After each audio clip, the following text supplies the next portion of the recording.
أعوذ بالله من الشيطان الرجيم.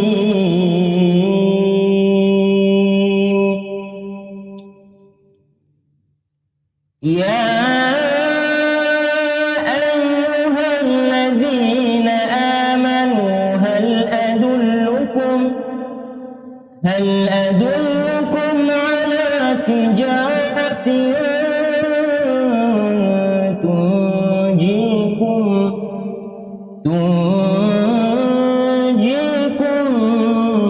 من عذاب أليم. تؤمنون بالله ورسوله وتجاهدون في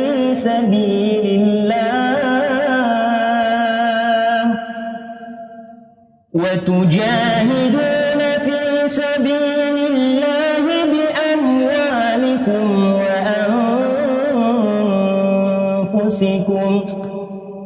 ذلكم خير لكم إن كنتم تعلمون. يغفر لكم ذنوبكم ويدخلكم جنات تجري من تحتها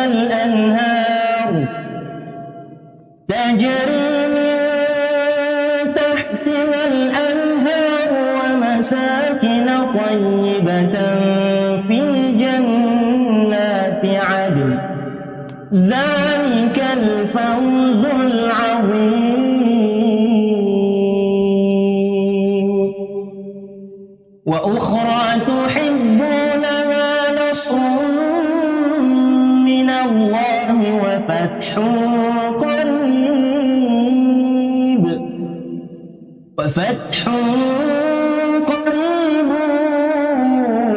وبشر المؤمنين.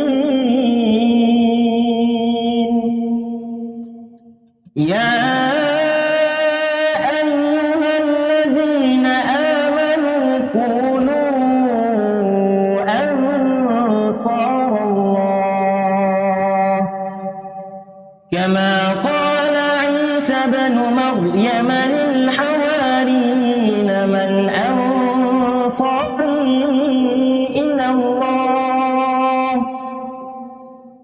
قال الحواريون نحن أنصار الله. فآمنت طائفة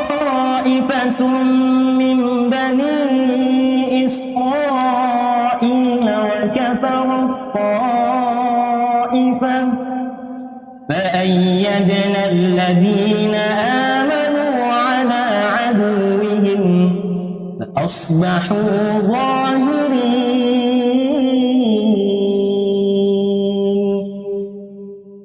بسم الله الرحمن الرحيم. إنا أنزلناه في ليلة القدر وما أدراك ما ليلة القدر. ليلة القدر خير من 1000 شهر. تنزل الملائكة والروح فيها بإذن ربهم من كل أمر.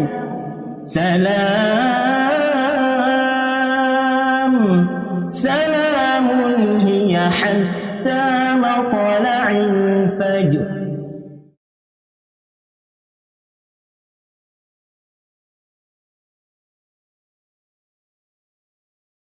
بسم الله الرحمن الرحيم. ولقد كتبنا في الزبور من بعد الذكر أن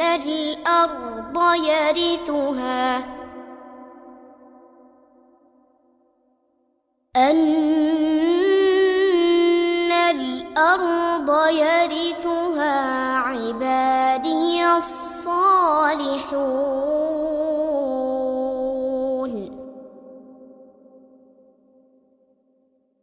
إن في هذا لبلاغا لقوم عابدين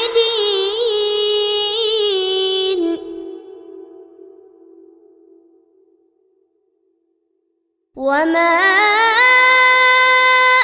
أرسلناك إلا رحمة للعالمين قل إنما يوحى إلي أنما إلهكم إله واحد فهل أنتم مسلمون فإن تولوا فقل آذنتكم على سواء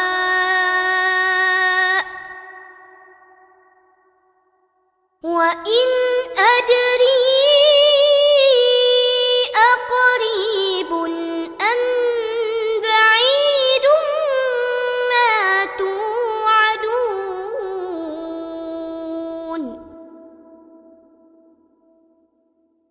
إنه يعلم الجهر من القول ويعلم ما تكتمون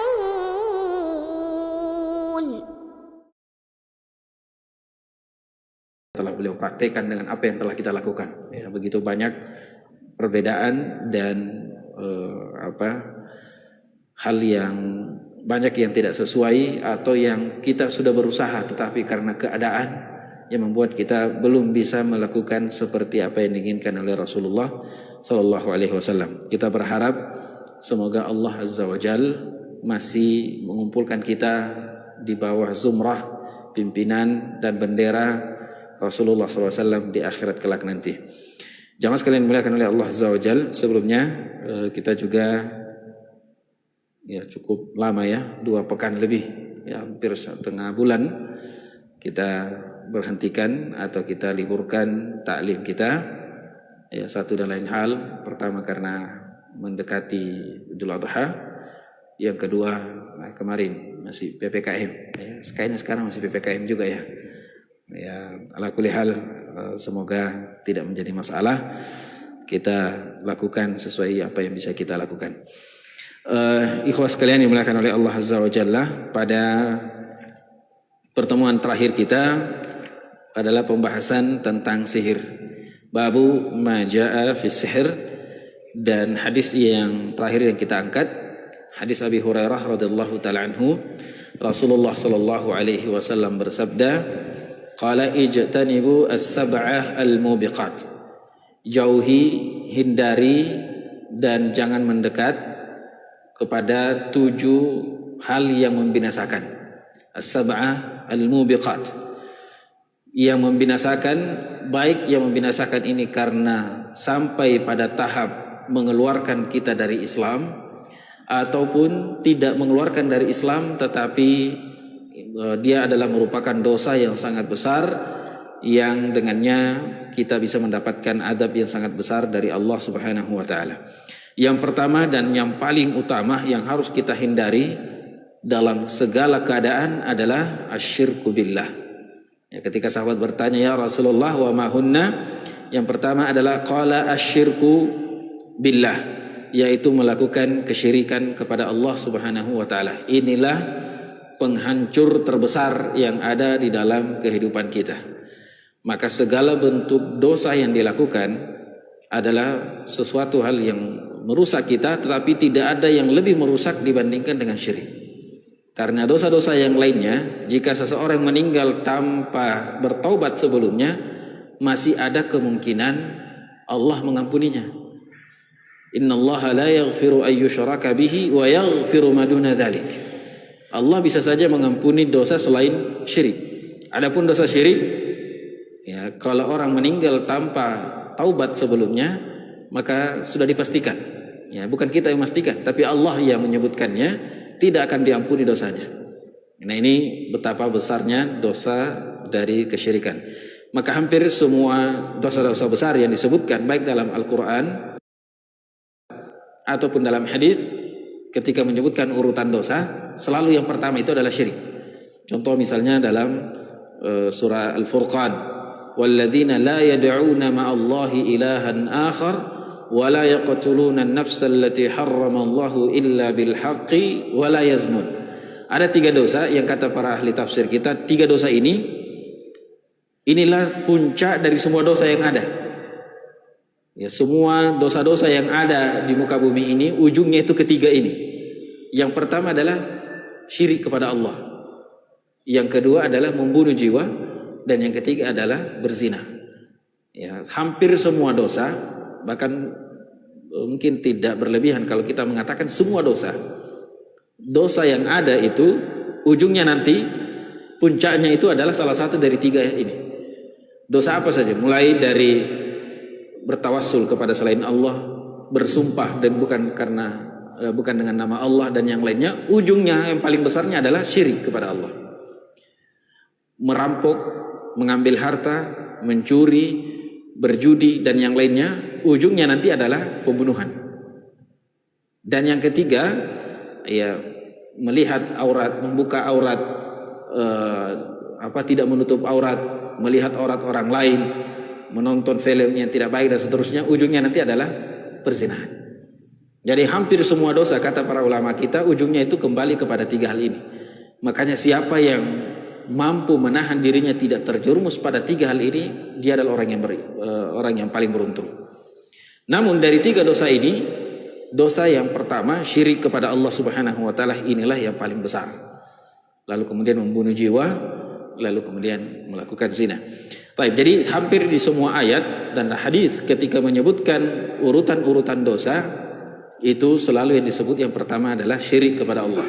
Ya, memang tidak semuanya, tapi boleh dikata kebanyakan dari ayat dan Al-Quran yang pertama itu adalah syirik kepada Allah. Ada juga beberapa ayat yang syirik itu urutan kesekian disebutkan, tapi umumnya syirik adalah yang pertama, karena memang inilah dosa yang paling besar yang ada di atas muka bumi ini.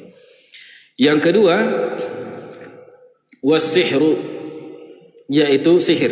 Dan inilah masuk dalam bab pembahasan kita, yaitu sihir. Dan sebagaimana yang kita jelaskan, sihir kan terbagi menjadi 2. Ada sihir yang menggunakan setan, menggunakan jin, dan ada sihir yang tidak menggunakan jin, tidak menggunakan syaitan, tidak menggunakan hal gaib, tetapi menggunakan kemampuan tertentu, obat-obat tertentu dan seterusnya, lalu membuat orang melamun. Jadi dia tidak menggunakan jin membuat orang dia melamun, tapi ada mantra dia baca atau ada obat yang dia gunakan yang membuat orang lain terhipnotis. Ya, jadi hipnotis itu terkadang bukan menggunakan jin, ya, tapi menggunakan istilahnya itu masuk ke alam bawah sadar. Dan sebenarnya hal seperti ini bisa juga dilakukan oleh siapapun. Ya, bahkan kalau dalam dunia pendidikan, sebenarnya kita bisa masuk ke alam bawah sadar anak-anak kita, lalu disitulah kita menyampaikan apa yang kita ingin tanamkan dalam jiwa anak-anak kita. Dan itu di saat mulai tidur atau anak-anak itu mau menjelang tidur, kita dampingi mereka, kita menceritakan kepada mereka cerita yang baik atau menyampaikan sesuatu yang baik. Sampai dia hampir tertidur, kita bisa masuk ke alam bawah sadarnya, dan kemudian disitulah kita menyampaikan apa yang kita ingin lakukan. Makanya biasanya orang bermimpi itu mimpinya itu sesuai dengan apa yang terakhir dia baca, apa yang terakhir dia dengar, apa yang terakhir dia hidup dengannya. Ya, makanya ada yang bilang beberapa orang, saya kalau sudah menginginkan sesuatu yang belum saya raih, maka itu yang saya pikir sebelum tidur. Nanti di dalam mimpi dia akan melihat harapannya itu. Ya, seolah-olah dia sudah jadi sarjana. Ya, kalau dulu ya saya juga pernah merasakan waktu melanggar lalu dibotak. Ya, saya berharap rambut saya itu sudah cepat tumbuh. Ya, ternyata dalam mimpi saya sudah tidak botak. Ya, sudah panjang rambutnya walaupun pas bangun ternyata botak lagi. Nah, ala kullin saya masuk ke dalam pembahasan sihir ini. Sihir itu tidak selamanya menggunakan syaitan, tidak selamanya menggunakan jin. Terkadang menggunakan obat-obatan yang membuat seseorang terbawa atau terhipnotis dengan obatan atau dengan kalimat-kalimat. Ya, masuk ke dalam alam bawah sadar. Nah, kedua hal ini tentu berbeda hukumnya. Yang pertama yang menggunakan syaitan, menggunakan jin, ini adalah masuk dalam kategori kesyirikan yang mengeluarkan seseorang dari Islam. Tetapi sihir yang tidak menggunakan jin, hanya hipnotis dan yang lainnya, dia termasuk dosa besar karena menzalimi orang, menipu orang, dan bahkan membuat seseorang seperti binatang. Jadi orang terkadang sudah terbawa suasana dan seterusnya sampai mengeluarkan harta bendanya bukan karena dipengaruhi oleh jin, ya, bukan karena dia dirasuki oleh jin, tetapi memang ada orang yang masuk ke alam bawah sadarnya dengan kata-kata yang dia ucapkan, lalu kemudian membuat orang itu tidak sadar, bahkan bisa mengendalikannya sampai membuatnya seperti binatang. Dan ini termasuk yang dilarang. Olehnya dia masuk urutan yang kedua dalam dosa yang sangat besar. Yang ketiga, wa qatlun nafsil lati harramallahu illa bil haqq. Yang ketiga adalah membunuh jiwa yang Allah Subhanahu wa taala haramkan kecuali dengan haknya. Dan yang dimaksud dengan jiwa di sini adalah jiwa manusia. Ya, manusia karena binatang, membunuh binatang tanpa hak adalah dosa, tapi tidak sebesar dosa membunuh manusia tanpa hak. Jadi yang dimaksud dengan nafs di sini adalah jiwa manusia. Kemudian al-haq bil haq di sini maksudnya adalah tanpa alasan yang benar. Dan seorang manusia, seorang muslim itu dibunuh karena 3 hal. Ya, selain dari 3 hal ini tidak boleh dibunuh. Yang pertama adalah riddah, mengganti agamanya, murtad, man baddala dinahu faqtuluh. Kata Rasulullah SAW, siapa yang mengganti agamanya maka bunuh. Ini hukuman bagi orang yang mengganti agamanya dalam Islam, keluar dari Islam adalah hukumannya hukuman mati, ar-riddah. Yang kedua adalah qatlun nafs, membunuh jiwa tanpa dengan cara yang benar, maka hukum qisas. Dia membunuh maka dibunuh juga. Walaupun pembagian masalah ini disebutkan oleh para ulama kita dalam fikih jinayat, ini bermacam. Apakah kalau 2 orang membunuh 1 orang, apakah keduanya dibunuh atau cukup 1 yang dibunuh? Kalau 1 kampung sepakat membunuh 1 orang, apakah 1 kampung juga dibunuh? Nah, ini ada pembahasan ulama kita. Karena Umar bin Khattab mengatakan, seandainya ahlu Sana'a itu bersekongkol membunuh 1 orang, maka saya akan bunuh 1 kampung itu. Itu Umar bin Khattab fikihnya. Tapi dalam beberapa hal yang lain tidak. Ya, 1 jiwa manusia tidak bisa dibayar dengan semua jiwa. Tapi ini ada batasan-batasan tertentu. Ya, jika semuanya memiliki memukul dan semuanya menyebabkan pukulannya itu menyebabkan kematian, ya, maka ada yang mengatakan yang memukul dan menyebabkan kematian itulah yang dihukum. Wallahu ta'ala alam. Jadi ini ada lebih detailnya ada dalam pembahasan fikih. Tapi secara umum yang kedua yang seorang itu boleh dibunuh adalah ketika dia sudah membunuh. Dan yang melakukannya adalah pemerintah yang menegakkan syariat Islam, tidak sembarangan, bukan juga menghakimi secara massah. Yang ketiga, secara singkat saja, yang ketiga adalah az-zani al-muhsin.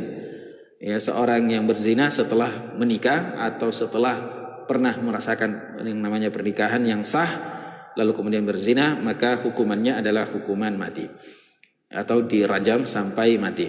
Tapi ketika hal ini, jika urusannya belum sampai ke pemerintah, ke pengadilan, lalu dia bertaubat dan tidak ada yang mengungkit dan tidak ada yang mengangkat ke pengadilan, maka tidak boleh dihukum. Ya, biarkan dia antara Rabbnya. Sampai ada yang memang mengadu, seperti misalnya dia membunuh. Ada dari keluarga yang dibunuh itu mengangkat masalah ini ke pengadilan, barulah dihukum. Tapi kalau tidak ada yang mengangkat, tidak ada yang ini, maka tidak bisa dihukum. Makanya dalam hukum pengadilan, saya tidak tahu kalau pengadilan Islam, pengadilan negara, karena saya belum pernah pelajari. Tapi kalau dalam pengadilan Islam, seorang hakim tidak boleh menjatuhkan hukuman atas pengetahuannya dia, harus berdasarkan bukti dan saksi.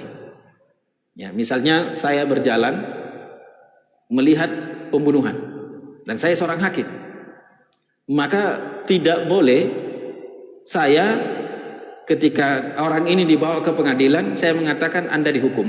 Kenapa saya melihat Anda membunuh? Sebagai seorang hakim tidak boleh. Harus ada bukti dan ada saksi yang lain. Atau misalnya dia gitu masalah pembunuhan, masalah perceraian, dia mendengarkan tetangganya cekcok antara suami istri karena temboknya cuma tembok triplex, kedengaran pertengkaran antara suami istri. Sang suami mengatakan saya ceraikan kamu. Tapi sampai di pengadilan masing-masing memiliki bukti, yang suami mengatakan saya tidak menceraikan, yang istri mengatakan ini dan seterusnya. Hakim ini mendengarkan ketika mereka bertengkar di rumah. Tidak boleh hakim mengatakan yang benar adalah suami ini telah mengatakan cerai karena saya dengarkan. Ini tidak boleh. Karena dalam fikih Islam seperti itu. Kalau fikih pengadilan saya tidak, pengadilan Islam agama negara saya kurang paham tentang hal ini. Nah, kembali ke masalah yang tadi, 3 orang ini yang berhak atau boleh dibunuh, tetapi tidak sembarangan. Hanya hakim yang boleh menentukan. Yang pertama tadi adalah yang mengganti agamanya, murtad. Yang kedua adalah membunuh. Dan yang ketiga adalah melakukan perzinahan setelah dia muhsin. Tapi ketika semua ini bertobat kepada Allah dan masalahnya tidak diangkat ke pengadilan, maka tidak boleh ditegakkan hukum baginya. Kemudian siapa jiwa-jiwa yang tidak boleh dibunuh itu? Ya, jadi kan tidak boleh membunuh jiwa kecuali dengan cara yang benar. Dan cara yang benar kita sudah sebutkan 3 tadi. Nah sekarang siapa jiwa-jiwa yang tidak boleh dibunuh? Ada 4 yang disebutkan oleh para ulama kita. Yang pertama adalah an-nafsul mu'minah, orang mukmin. Dia tidak boleh dibunuh karena imannya. Semua orang yang mengatakan syahada, asyhadu an la ilaha illallah dan asyhadu anna muhammadar rasulullah, maka haram darahnya ditumpahkan. Kecuali dengan 3 hal tadi yang kita sudah sebutkan. Ya, 3 sebab yang disebutkan tadi. Ini yang pertama. Yang kedua, bukan orang muslim, tapi dia adalah zimmi, disebut dengan kafir zimmi. Apa itu kafir zimmi? Adalah orang kafir atau orang non muslim, bukan Islam, tinggal bersama umat Islam dalam sebuah negara dan diayomi oleh pemerintah tersebut.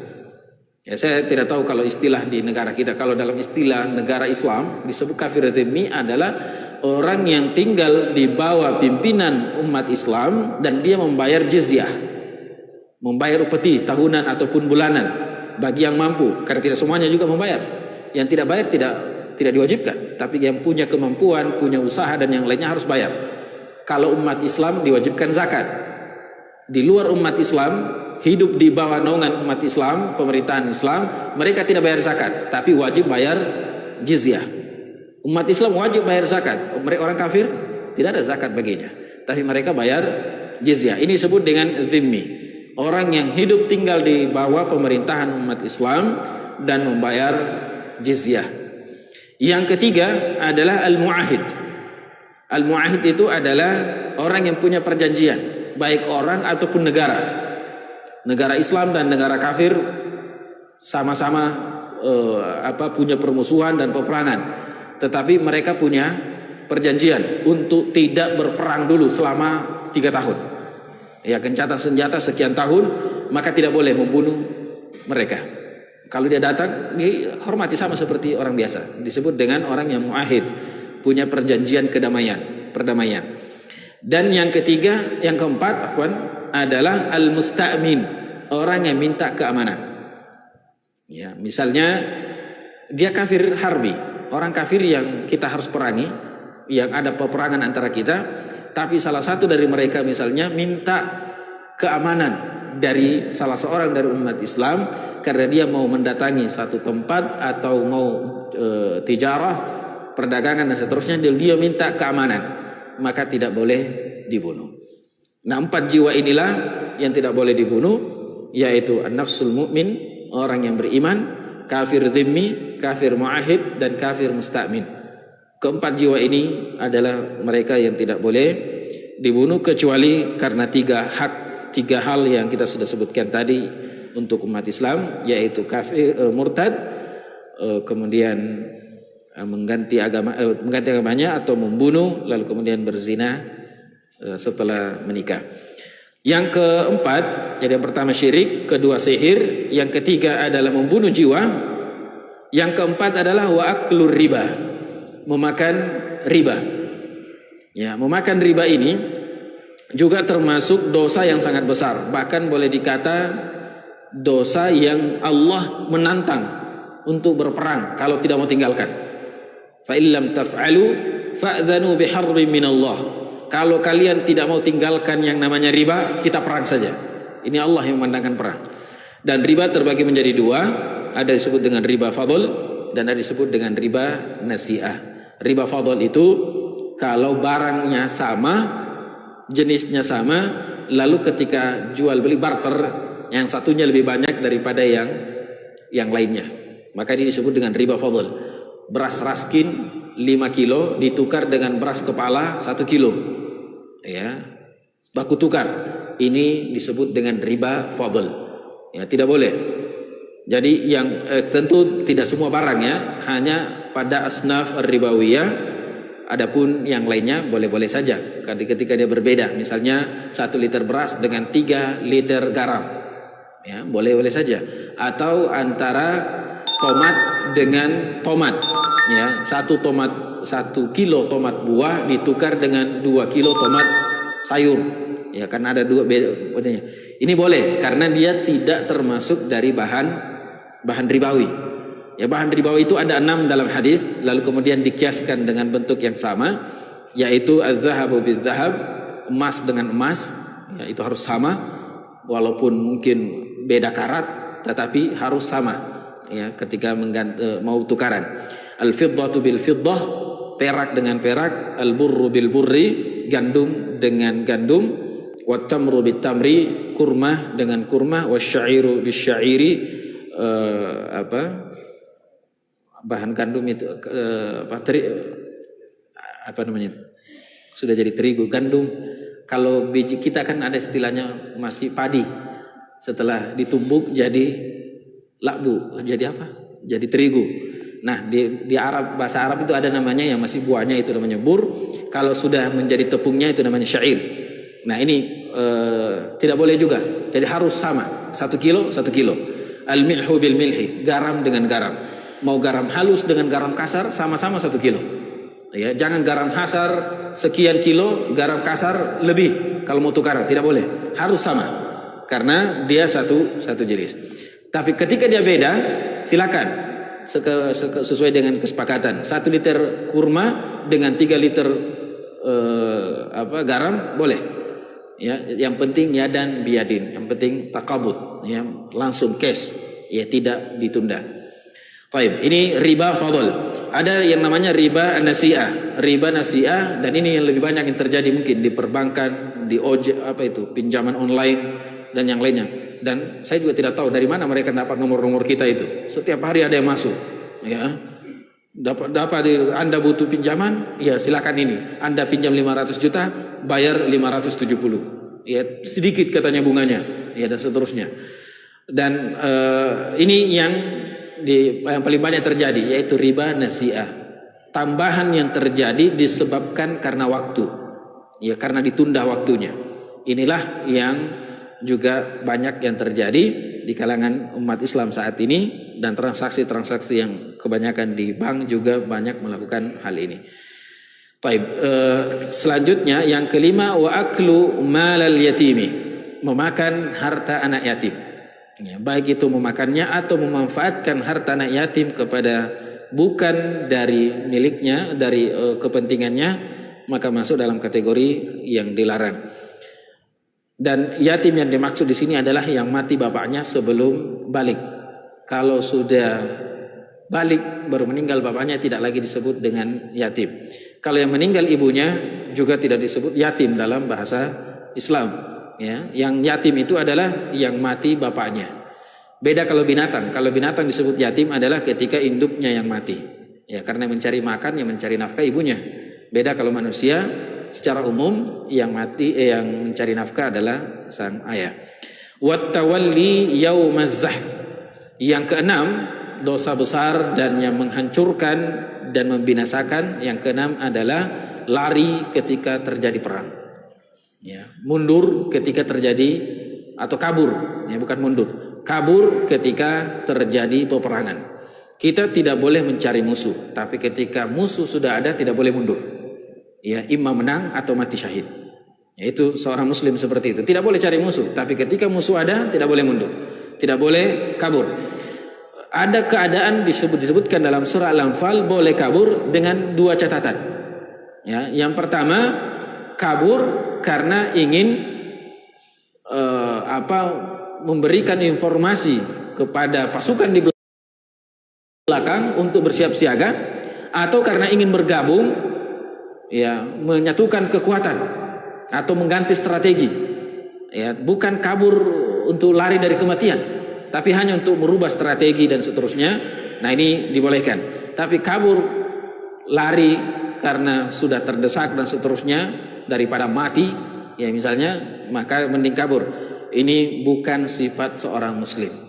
Ya, walaupun dia tidak kafir dalam masalah ini, tetapi ini menunjukkan dia bukan pemberani. Ya, seorang laki-laki, seorang muslim tidak mencari musuh, tapi ketika ada musuh, apalagi kalau jelas musuhnya, ya orang kafir musuhnya, maka tidak boleh mundur. Tapi kalau sesama umat Islam bertengkar dan yang lainnya, mengalah tidak menjadi masalah. Ya, karena mengalah bukan karena kalah, tapi mencari aman. Karena saudara kita sendiri, ya saudara muslim sendiri, masa selesai melakukan hal yang seperti itu.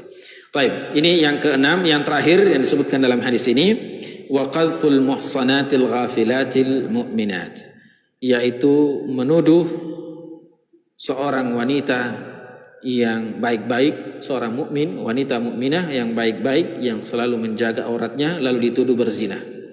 Maka ini pelakunya dihukum 80 kali cambuk, tidak diterima persaksiannya dan dianggap orang fasik.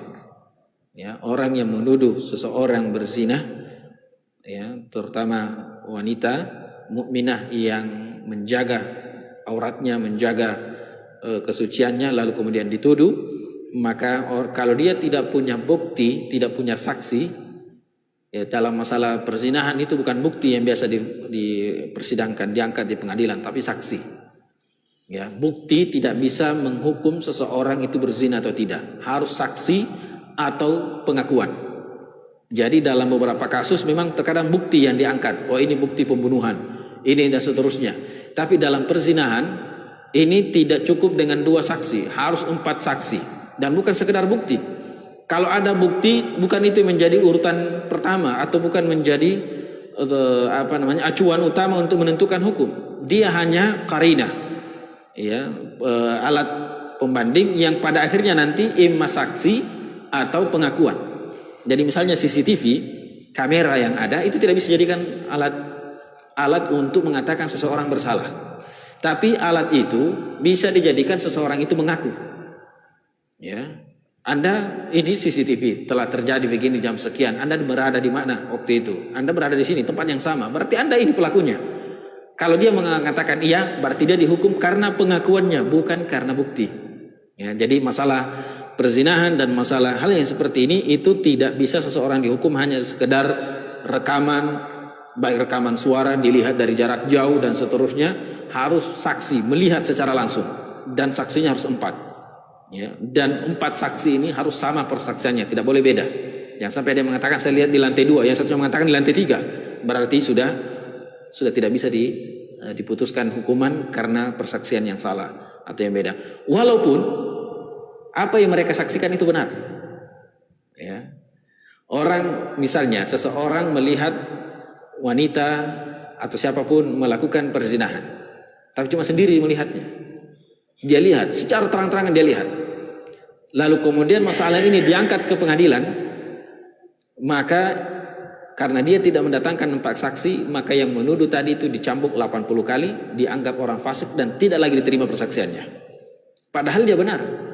Bisa saja dia bersumpah berkali-kali, tapi tetap tidak diterima. Kecuali kalau dia saksikan adalah istrinya, atau dia menuduh istrinya, maka lain lagi pembahasannya, dia masuk pembahasan al-li'an, yaitu ada di dalam surah An-Nur. Dia harus bersaksi 4 kali, lalu kemudian wanitanya juga bersumpah 4 kali, lalu kemudian dipisahkan dan tidak boleh lagi kerujuk, ya, tidak boleh lagi bersatu dalam sebuah rumah tangga, harus dipisahkan.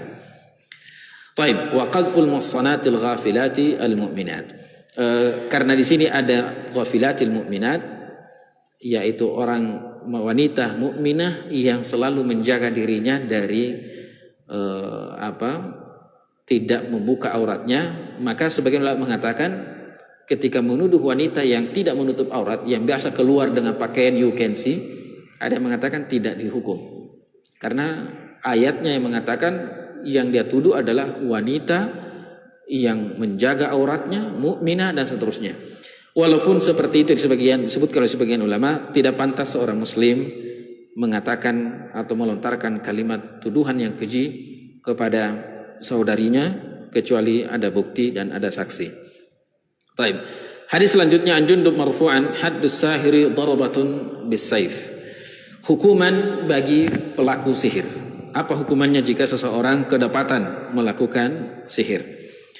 Dari Jundub, yang mana hadisnya ini diangkat kepada Rasulullah atau disandarkan kepada Rasulullah SAW, walaupun Jundub tidak menyebutkan Rasulullah SAW bersabda, tetapi dalam riwayat yang lain disebutkan ini dari Rasulullah SAW.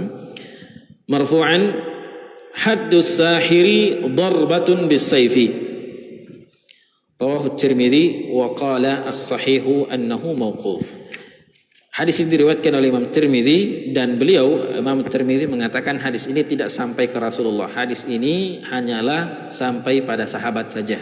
Jadi ini pendapatnya Jundub, bukan hadis dari Rasulullah sallallahu alaihi wasallam menurut Imam Tirmidzi.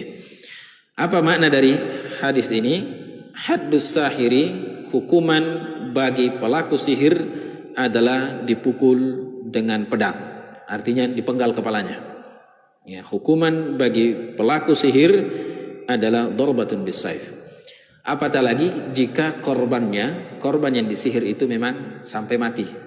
Jadi karena kan dalam ilmu sihir itu macam-macam. Ada yang memang sampai membuat orang itu mati, sampai muntah darah, sampai keluar binatang-binatang dari mulutnya. Ya, sebagaimana pengalaman dari beberapa asatidzah yang biasa meruqyah, seseorang sampai keluar semut. Itu bisa keluar semut dari tangan. Ini suatu hal yang aneh memang. Jadi kita lihat itu semut keluar dari tangan. Dan ada yang memang sampai meninggal dunia. Maka jika memang sampai meninggal dunia korban yang disihir itu, maka wajar jika hukumannya adalah dibunuh. Nah, di sini Syekh mengatakan wa dhahiruhu annahu la yukaffar li'anna al-hududa tutahhirul mahduda minal itsm. Inilah sebagian dalil yang disebutkan oleh sebagian ulama kita bahwasanya pelaku sihir itu tidak kafir karena dia dihukum mati. Ya, jadi semua hukuman dalam Islam kecuali yang murtad, kecuali yang murtad itu kan jelas dia pindah agama.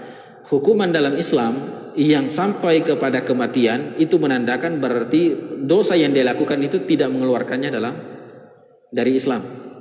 Ya, seperti wanita atau laki-laki yang berzina setelah menikah, kan hukumannya sampai mati. Itu berarti dosa itu bukan dosa yang mengeluarkan dia dari Islam. Sama juga dengan kalau ini adalah pernyataan dari sahabat bahwasanya hukuman bagi pelaku sihir adalah dihukum mati, berarti pelaku sihirnya itu bukan kafir. Karena dia dihukum mati itu sebagai bentuk pensucian dia dari dosa, supaya nanti di akhirat tidak lagi diberikan hukuman yang lebih. Ya cukup sekedar sesuai dengan apa yang dia lakukan kepada saudaranya. Maka misalnya orang yang berzina sudah dihukum di dunia, di akhirat sudah tidak dihukum.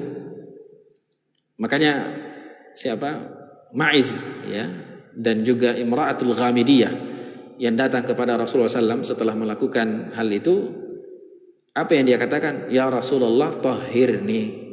Ya Rasulullah, sucikan saya. Saya tidak mau dihukum di akhirat, saya dihukum di dunia saja. Maka meminta agar diberikan hukumannya di dunia dan supaya di akhirat tidak.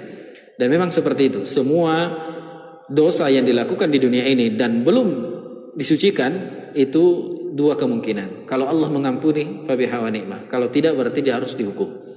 Tapi kalau sudah dihukum di dunia ini, maka mudah-mudahan ya di akhirat dia sudah tidak mendapatkan hal itu dan tidak lagi ditanya, ya kenapa Anda melakukan ini? Karena sudah dihukum, ya sudah mendapatkan hukumannya di dunia. Maka terkadang ya sebaiknya seseorang jika ada masalah di dunia ini selesaikan di dunia dan jangan dibawa ke akhirat. Karena kalau sudah di akhirat repot masalahnya. Ya, sudah berat masalahnya kalau sudah sampai di akhirat. Termasuk masalah harta-harta orang yang pernah kita pakai, yang pernah kita gunakan, sebaiknya diselesaikan di dunia. Ya, cari siapa orang yang pernah kita ambil hartanya, minta kehalalannya atau ganti atau berikan sesuatu. Kalau sudah meninggal dunia, berinfak atas nama dia. Atau cari keluarganya. Lalu kemudian minta kehalalannya atau berikan sedekah sebagai bentuk ya permintaan maaf kita kepada mereka. Karena kalau sudah di akhirat ya urusannya akan semakin besar dan semakin berat. Kemudian wa fi sahih al-Bukhari an Bajalah bin Abadah qala kataba Umar bin Khattab radhiyallahu taala anhu an yaqtulu kull sahirin wa sahirah.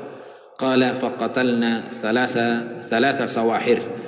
Dalam hadis sahih Bukhari dari Bajalah bin Abadah bahwasanya Umar bin Khattab radhiyallahu taala anhu menulis surat memerintahkan kepada seluruh hakim yang ada di seluruh penjuru dunia yang dipimpin oleh umat Islam, yaitu an yaqtulu kulla sahirin wa sahirah, untuk membunuh pelaku sihir dari kalangan laki-laki ataupun wanita.